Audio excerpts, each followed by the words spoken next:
We have to find out what's actually going into our surface water. And the reason we want to monitor environmental pollution is we want to know just exactly what's going into it, because if we do know, then we can have supportable public and industrial policies that will be supported by the population at large. And again, the issue here is that we don't have that much time to do something.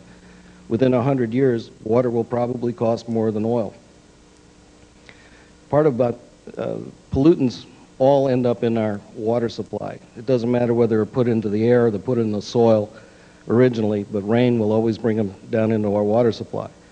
And the reason we want to detect these pollution events is because we can contain them before they become part of the larger ecosystem.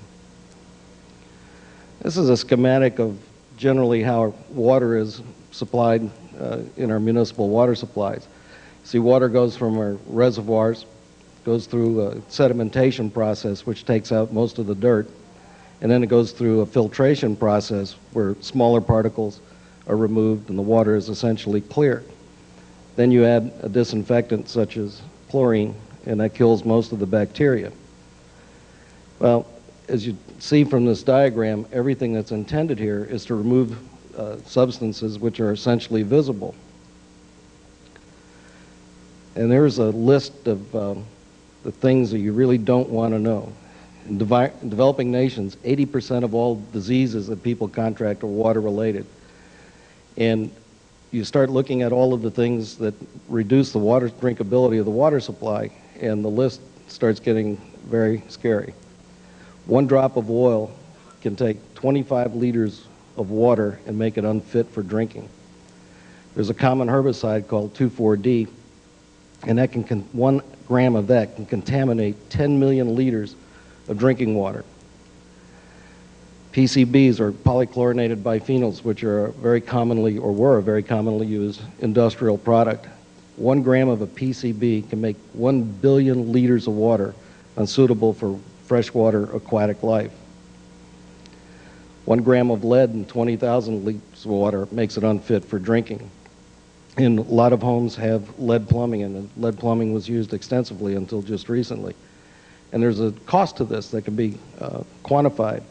In the United States, it's assumed that 1 gram per million of lead per million gallons of drinking water reduces the intelligent quotient of children that drink that water by 1 point, which reduces the GDP, the gross domestic product, in the future by approximately $1 billion.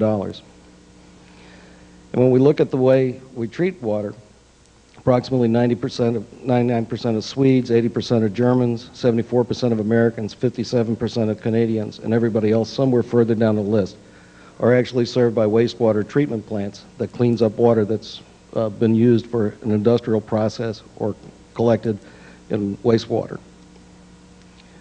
And we know for sure that continuing global industrialization will add larger quantities of active chemicals to the environment.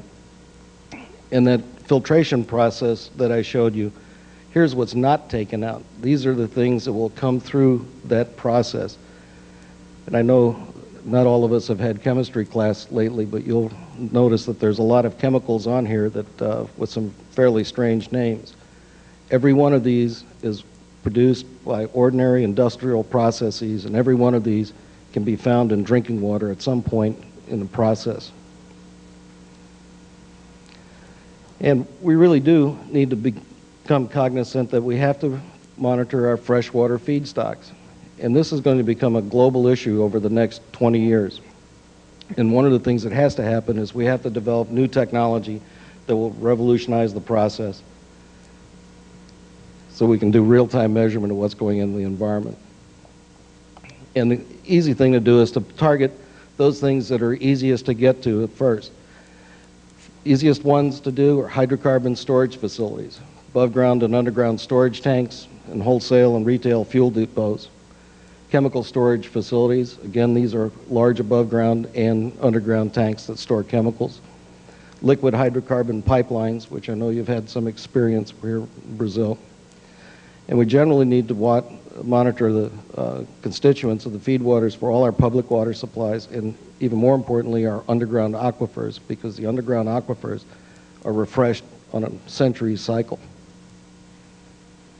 One of the things that we've been doing in this area is using fiber optic chemical sensors, which are a very significant technology advantage over the older methods of sensing species in water. And these things can be modified to sense many things other than hydrocarbons and the things that we saw on that earlier list. Currently using these things, these probes, to monitor above ground storage tanks. Again, there's a large number of these in the economy. They're there, but you don't see them because everyone ignores them after a while. But they are a source of a large amount of pollution of our groundwater and our surface water. And these tanks are very easily retrofitted with environmental monitoring equipment. And these technologies are very well understood and they're mature. The other significant source of groundwater pollution is underground storage tanks, such things as automobile fuel retailers, truck fuel retailers, private transport fuel depots, airports, and military installations, all of which use and store very large quantities of hydrocarbons. Again, the keynote here is that retrofitting these areas is simple and inexpensive. Now, if we start talking about pipeline leak detection, then we're starting to talk about a very technically difficult process and one that requires a very large-scale economic and technical commitment. But it's worthwhile doing because catastrophic failures of pipeline lead to significant changes in the public perceptions of the pipeline industry and the energy industry and the government that regulates those industries. Here's one of the things that people don't talk about: the possibility of chemical and biological attacks on the water supply. And public water supplies are just uniquely susceptible to terrorist attacks because they're not guarded. No one guards water because it's not valuable yet.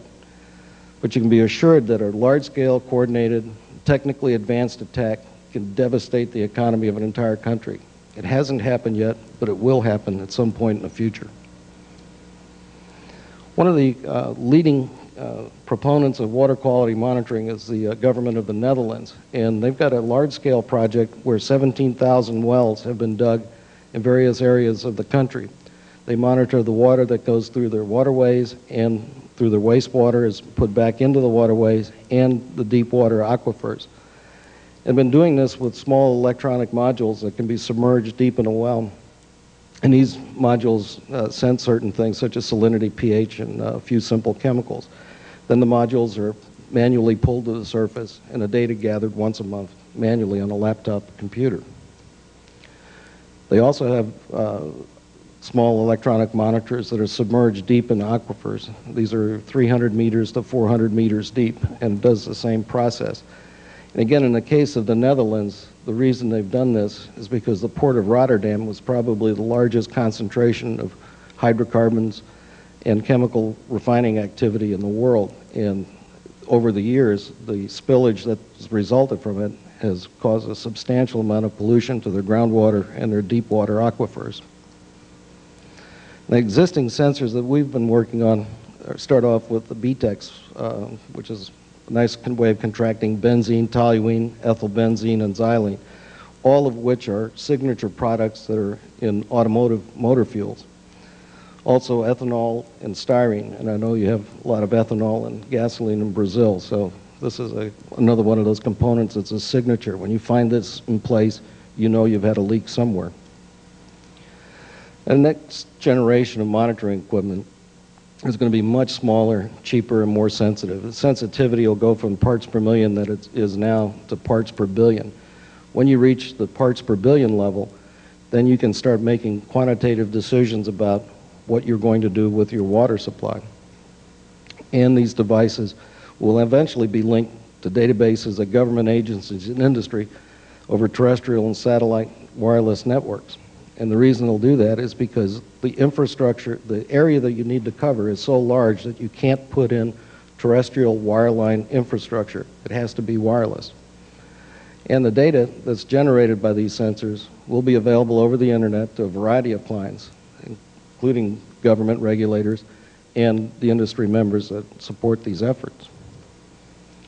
Here's a chart of a raw data that's taken from a fiber optic chemical probes, a set of probes that's installed underneath an above ground storage tank in Florida. This is used for experts, obviously. You have to know what all of these numbers mean. when you talk about internet delivery, you can put this information into a much simpler form, and it can be processed by non-technical people. And this is the true power of it. You can take large amounts of data and you can reduce it to easily understandable charts and graphs. The next generation of sensors we'll be working on are ones that detect pesticides. This is because agricultural pollution is an ever-increasing problem. Neurotoxin, because again, terrorist attacks will occur at some point, and there is a demand for products like this. Heavy metals, sensing lead and chrome, which are probably the two most pervasive heavy metals in the environment. TCE, which is trichloroethylene, which is a very common industrial solvent. Unfortunately, you start finding high concentrations of TCE in deep water aquifers, deep ground aquifers. You can find these things 1,000 meters down in fresh water, and once they're in there, they'll never come out. And PCBs, again, it's a commonly used industrial chemical. Essentially, these things will all be reduced to the microchip size. Now, the reason you want to get it to a chip size is because now you can manufacture very large quantities of sensors at very low cost, and you can put them out in areas where you wouldn't ordinarily be able to put what's essentially a chemistry lab. Now, when everybody goes back to work on Monday, you'll be able to use some buzzwords that I give you here. These are single source, dual beam spectrophotometers. So there'll be a short test after this.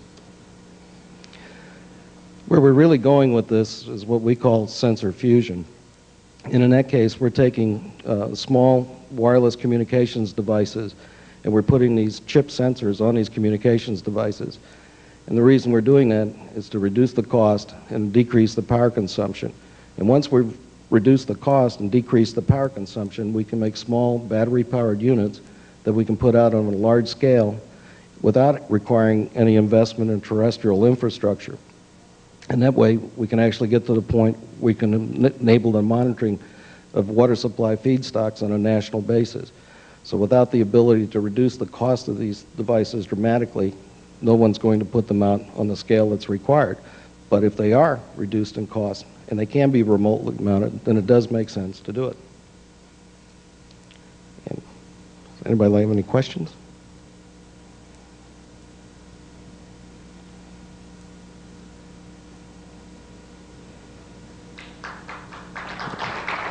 Thank you very much. I have one. You can give an idea how to work a sensor like this to recognize a billion, one part in a billion? Well, the technology is fairly well understood. It's called index of refraction, and you make a cut. The most sensitive way to do it and the cheapest way to do it is using a phenomenon called index of refraction.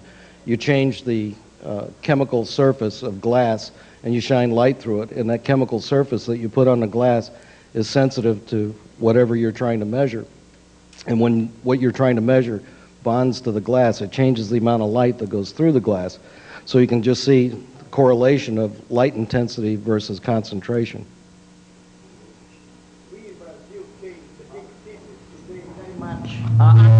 For the water in the apartment. At minimum per apartment, maybe $50 amount. It's too much for a water, okay? It's probably going to be a lot more than that in 100 years. You believe that we can use this kind of sensor in every home? Is cheap enough to use it? Or this is more a high-level system to, you know, a region, and not for home? It's a high-level system because once you've got the water that you're going to use into your water treatment system, then it's too late. You have to know what's going into your water treatment plant before it gets there. So the idea is to contain the pollution before it ever reaches the water processing. And how you can recognize in your home, in your apartment, in your small village that the water is good? Well, on the village level, you could do it by looking at small village. Yeah, you could do it on the input, or the main pipe that supplies water to the village. You would put the sensors there, so you would have a communal monitoring system.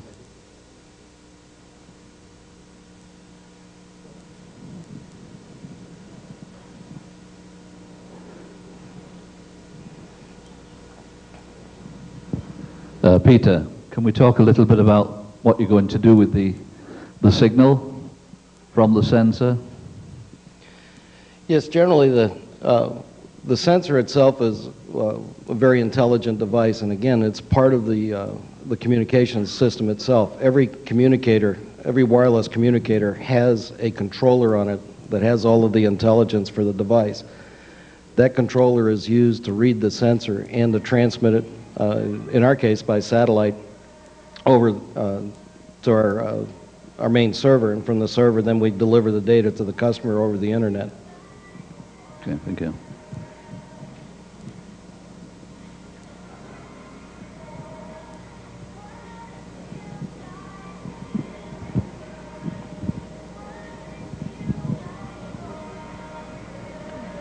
Yes, sir.